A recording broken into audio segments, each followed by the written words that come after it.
Bismillahirrahmanirrahim. Assalamualaikum warahmatullahi wabarakatuh. Selamat pagi semuanya. Perkenalkan, nama saya Tommy Nugraha. Pada kesempatan kali ini kita akan sama-sama belajar mendalami tentang membandingkan dan menyusun kritik sastra dan esai.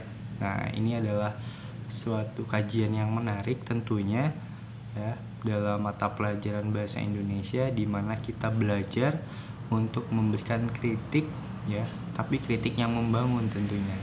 Nah, untuk menyusun kritik ya dengan etika yang tepat, dengan penyampaian yang tepat, ada beberapa hal yang harus teman-teman itu perhatikan. Nah, baik. Pertama yang harus kita dalami terlebih dahulu tentang definisi kritik ya. Kadang stigma kita atau paradigma kita terhadap kritik itu sudah negatif, wah sudah menjatuhkan lah, sudah menghujat ya. Tapi definisi kritik ya yang harus kita garis bawahi adalah kritik memiliki arti bahwa kritik adalah komentar yang berisi kecaman. Nah, mengkritik berarti mengomentari kekurangan disertai dengan pertimbangan baik dan buruk. Nah, itu berarti kalau kita memberikan kritik, tentunya kita harus memberikan sudut pandang ya yang positif dan negatif, dan kita harus mampu memberikan solusi. Nah, karena kalau misalkan kita tidak memberikan solusi, tentunya itu sangat berbahaya sekali ya. Karena ya apa yang disampaikan oleh lisan kita, maka mau itu baik atau negatif, maka kita akan menuainya sendiri. Oke, selanjutnya ya. Sekarang yang akan kita dalami adalah kritik sastra. Nah, apa sih itu kritik sastra? Nah, kritik sastra merupakan salah satu cabang ilmu sastra ya yang menganalisis, menafsir, dan menilai karya sastra, baik bentuk prosa, puisi maupun drama ya. Jadi materi kita ya di bahasa Indonesia ini kritik sastra ya. Tentunya kita akan memberikan sebuah komentar ya berdasarkan baik dan buruknya sebuah karya sastra ya, dengan penilaian pribadi kita selaku pembaca sastra. Nah, ada kurangnya nggak sih? Ada lebihnya nggak sih? Harusnya ditambahkan apa? Dikurangin apa? Nah, itu tuh yang harus kita berikan dalam tulisan kita.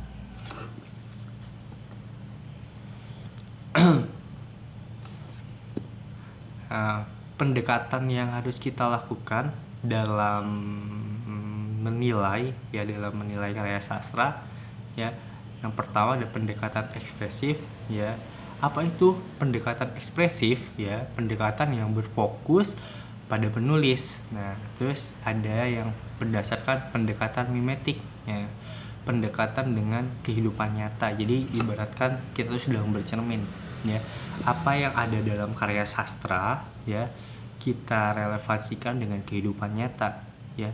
Oh, relate sesuai tidak gitu kan. Oh, ternyata sudah sejak zaman dulu hal serupa pernah terjadi dan sudah termuat atau sudah ada yang menuliskan dalam karya sastra, dan kesalahan itu jangan kita ulangi gitu. Jadi ya, jadikan sebuah pembelajaran. Terus ada pendekatan pragmatis. Nah, apa pendekatan pragmatis? Nah, pendekatan yang berfokus kepada pembaca. Jadi tergantung kita nih selaku pembaca, kita mau menilai apa, mau menilai baik, mau menilai buruk, asal ada argumentasinya dan disertai ada solusinya ya. Lalu pendekatan berdasarkan objektif. Nah, pendekatan ini berfokus pada struktur intrinsik dan ekstrinsik itu ya. Sekarang nih dikatakan bahwa suatu teks itu adalah sebuah kritik sastra. Jadi ada ciri-cirinya ya. Yang pertama, objek yang dikritik merupakan karya sastra. Jelas dong ya, harus berdasarkan karya sastra. Namanya juga kritik sastra. Yang kedua, ditulis dalam bentuk prosa ya, paragraf dengan struktur pembuka, isi, dan penutup ya. Terus yang ketiga, berisi analisis, penafsiran, dan penilaian kritikus berdasarkan teori sastra. Yang keempat ya, berisi pertimbangan baik dan buruk. Nah, dari pertimbangan baik dan buruk inilah akan memunculkan sebuah solusi. Ya. Jenis-jenis kritik sastra. Nah, yang pertama ada kritik impresionalistik berdasarkan kesan kritikus nih ya. Jadi, realitas karya Indonesia dinamis dari masa ke masa. Nah, sejak masa awal 1920-an, oke Bapak bicara tentang historisnya dulu ya. Atau pada masa Balai Pustaka hingga perkembangannya yang paling mutakhir menjelang dasawarsa tahun 2000-an, ada berbagai eksplorasi pencipta yang tak terkira.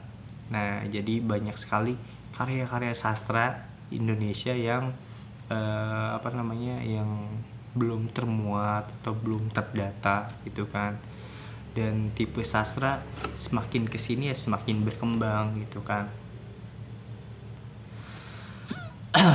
Nah, lanjut lagi ya, evolusi dan eksplorasi penciptaan karya sastra Indonesia secara gradasional terjadi dari tahun ke tahun, mulai dari konvensional, modern dan postmodern. Nah, eksplorasi penciptaan karya sastra Indonesia secara prediktif tak akan pernah terjadi, akan bergulir menyusur ruang dan waktu ke masa depan. Jadi pada kritik impresionistik ini ya, nah jadi kita ya sebagai kritikus akan memberikan kesan yang mendalam sekali ya tentang karya sastra yang kita nilai gitu kan. Nah, seberapa dalam kita mengurai karya sastra itu ya, karena menilai karya sastra ya berarti kita menilai penulisnya juga, dan kita bisa meruntut waktu dari waktu yang sebelumnya ke waktu yang sekarang dan perkiraan kita di waktu yang akan datang atau di waktu masa depan. Nah, karya sastranya mau seperti apa gitu loh. Nah, itu adalah kritik impresionistik ya, yang intinya kritik ini berdasarkan kesan kritikus.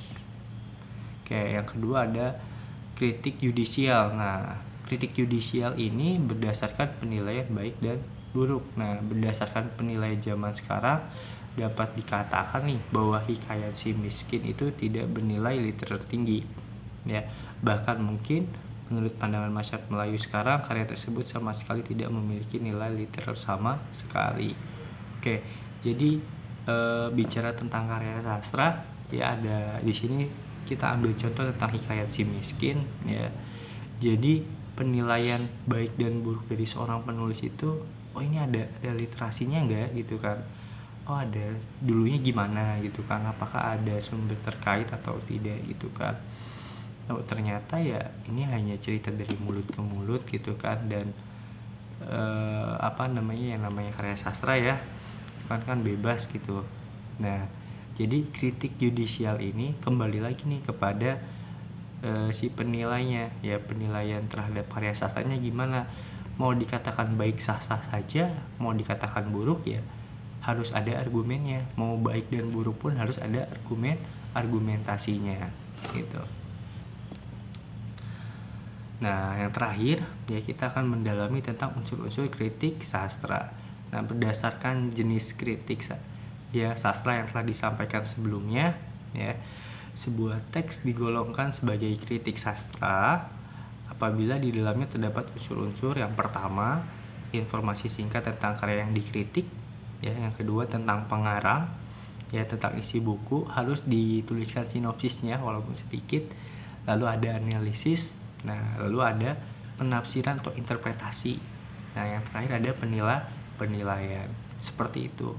Jadi bicara tentang kritik dan sastra ya, itu kembali kepada pemahaman kita ya, pisau analisa kita, bagaimana pemikiran kita memaknai setiap apa yang diceritakan dalam karya sastranya ya. Semakin banyak kita membaca karya sastra, tentunya semakin banyak hal-hal yang kita dapatkan ya, tentunya hal yang positif ya dari karya sastra yang akan kita bawa ke dalam kehidupan kita. Jadikan karya sastra itu pembelajaran untuk kita itu tidak mengulangi kesalahan yang sama gitu kan. Karena sebuah karya sastra itu ya mengandung nilai-nilai yang baik tentunya, yang bisa kita implementasikan dalam kehidupan kita, dan kita pun harus memberi kritik yang membangun. Oke, baik, dari saya cukup ya. Terima kasih. Wabillahi taufiq wal hidayah. Wassalamualaikum warahmatullahi wabarakatuh.